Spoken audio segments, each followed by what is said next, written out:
ಯೋಗೇಶ್ ಗೌಡ್ರೆ ನಿಮ್ದೇನ್ ತಕರಾರು? ನಮ್ದು ಸರ್, ನಮ್ದು ನಾನು ಹೇಳ್ರಿ, ನಿಮ್ದೇನ್ ತಕರಾರು? ನಿಮ್ ಪಾರ್ಟಿಗೆ ಬೇಕು ಸರ್, ನಮ್ ತಕರಾರು ಏನಂದ್ರೆ ನಿಮ್ ಪಾರ್ಟಿಗೂ ಕೊಟ್ಟಿದ್ದೀವಿ. ಅನೇಕ ಡಿಸಿಷನ್ ಆಗಿಲ್ಲ ಅಂದ್ರೆ ಸರ್ ನೀವು 100 ಕಡೆ sir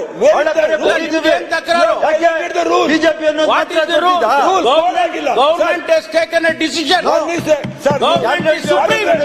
Government has taken a decision in the cabinet. ನೀವು ಮಾಡಿಲ್ವಾ? ನೀವು ಅಲ್ಲ ಮಾಡಿಲ್ಲ ನಿಮ್ ಸರ್ಕಾರದಲ್ಲಿ ಮಾಡಿಲ್ವಾ? ಹೇಳೋದಿಷ್ಟೇ ಸರ್, ಹೇಳಿ ನಿಮ್ ಸರ್ಕಾರದಲ್ಲಿ ಮಾಡಿಲ್ಲ ಅಂತಂದ್ರೆ ಮಾಡಿ ಹೇಳಿ. ನೋಡಿ, this is not right, this is not right. ನಿಮ್ಗೆ ಕೇಳಿ, ನಿಮ್ಗೂ ನಿಮ್ ಪಾರ್ಟಿಗೂ ಕೇಳಿ ಕೊಡ್ತೀವಿ, ನಿಮ್ ಪಾರ್ಟಿಗೂ ಕೇಳಿ ಕೊಡ್ತೀವಿ. ಸರ್ವೆ ನಂಬರ್ ಪಕ್ಕದಲ್ಲೇ ಒಂದು